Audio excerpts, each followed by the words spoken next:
And this is my tour of Richmond. This is Richmond Green. It's always rather busy around here.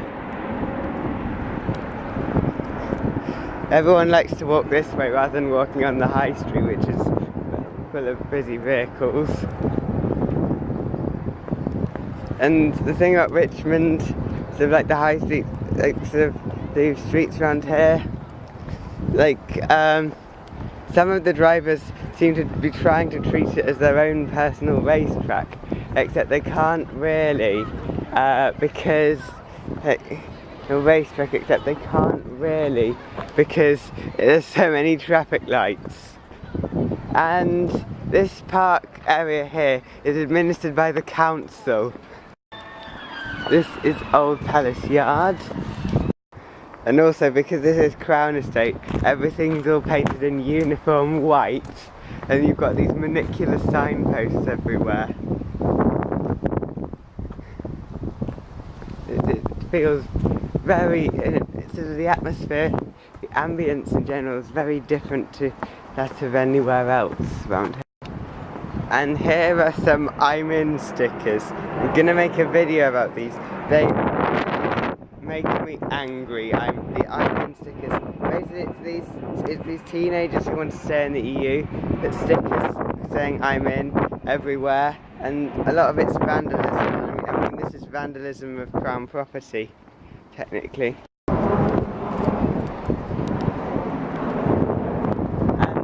This is the Riverside, and this is the area that gets flooded. Currently it's the neap high tide, which means it's not flooding.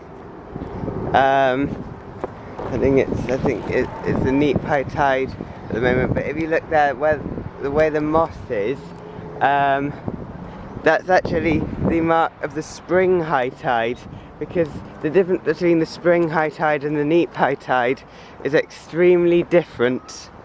The tide's starting to go out now, and basically that's why they have all these walls with buildings here, and they've got different pointing on the bottom of the wall, because the pointing where it floods wears away very quickly compared to the rest of the pointing. I mean, most of the time pointing wears away after about 200 years.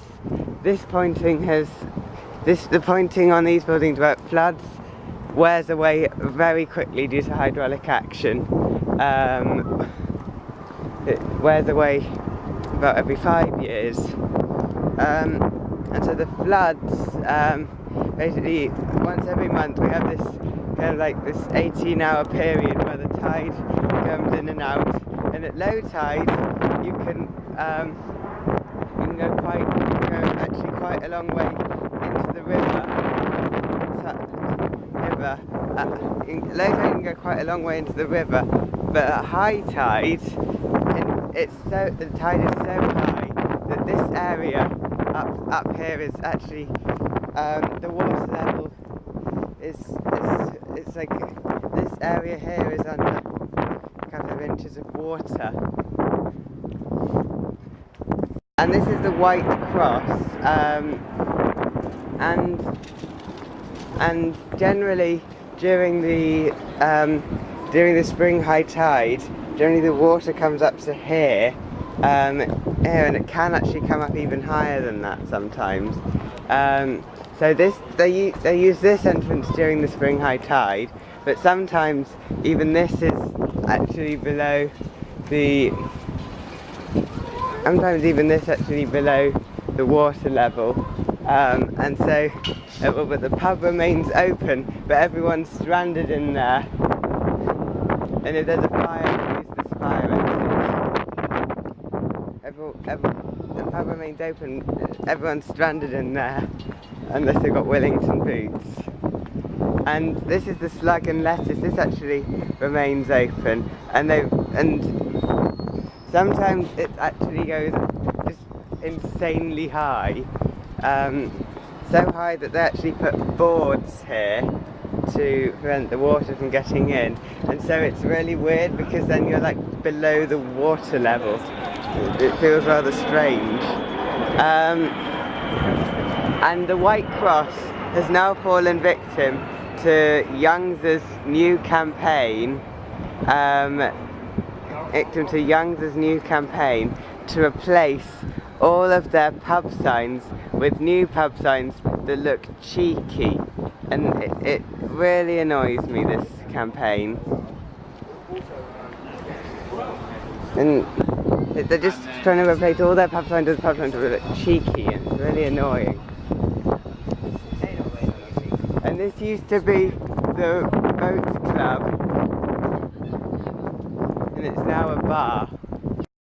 This is in the town centre, and I'll never call that the Picture and Piano, I'll always call it the Bridge Inn. Picture and Piano are notorious because they rename all of their restaurants to Picture and Piano, even if they had a proper name that was just a proper distinct name beforehand. And this Heron Square is not actually original Georgian architecture, but it's an example of the way to do Georgian architecture authentically, because it's really good the way they've done it. It looks so authentic that you might mistake it for the original thing.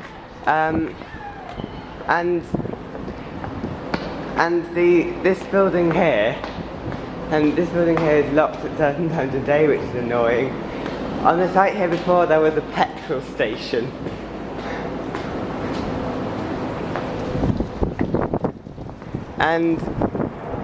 And also here is eBay,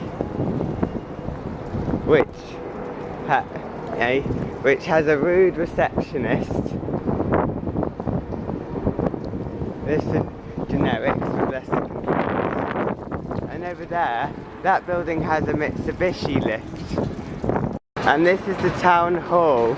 Richmond Borough Council don't actually sit in the town hall, but it's actually used as a library. And this building is really nice architecture. And let's film the lift because it's not very high quality, but it's actually rather interesting.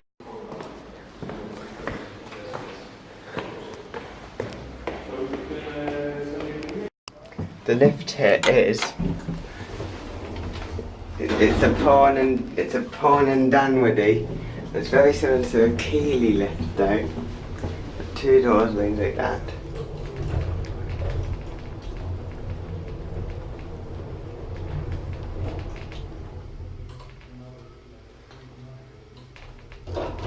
Use the telephone in the cupboard. You have to dial the number yourself rather than click the alarm button.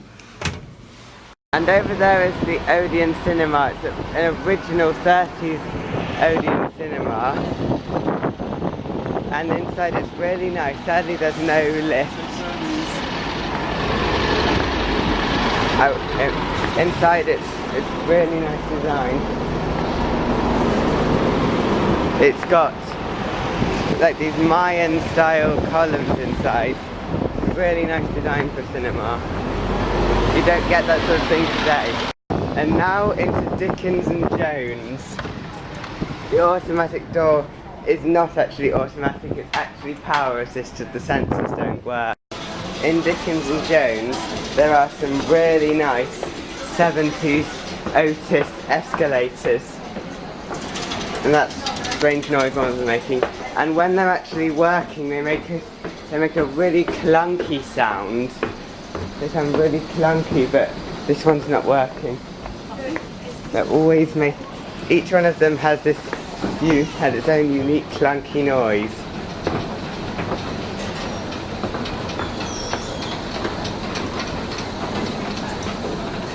So the handrail feels like it's vibrating because it doesn't switch properly between the different phases, so the handrail feels like it's vibrating.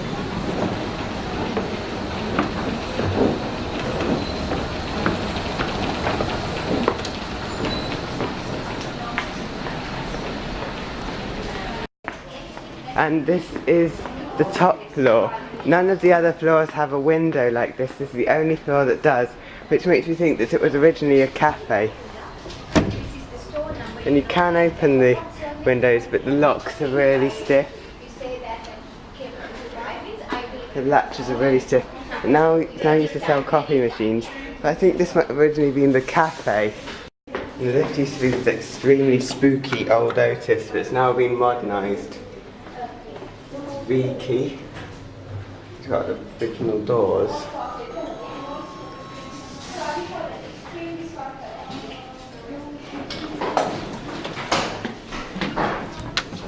Going down.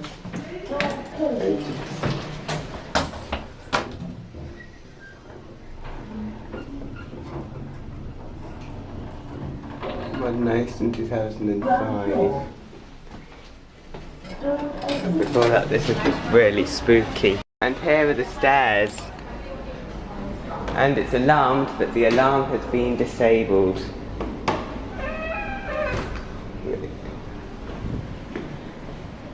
And these stairs are original 60s staircase, and the design of these stairs just looks so nice. It's a really nice design. And the ceiling doesn't look nice. And you can see the inside workings of one of those lights they had in the 70s. That's the fire exit. Let's go back. Ground floor. It's really classic. Now into Marks and Spencer. The lift here is a Furse that's been horribly modernised. Arriving at levels, and it appears that, and what's weird, it appears that the drop key doors have been replaced with V-key.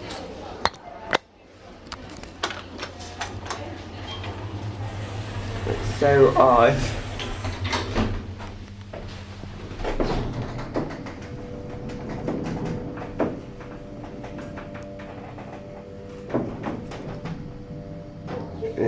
It just looks as if they might have replaced the internal doors.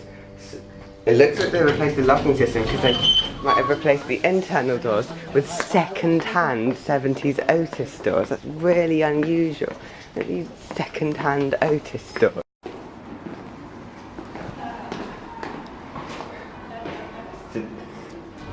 They're just smiling because they know this is going to be on YouTube. They're actually talking really rudely about me behind my back. A member of staff and someone else. Talking really rudely behind my back.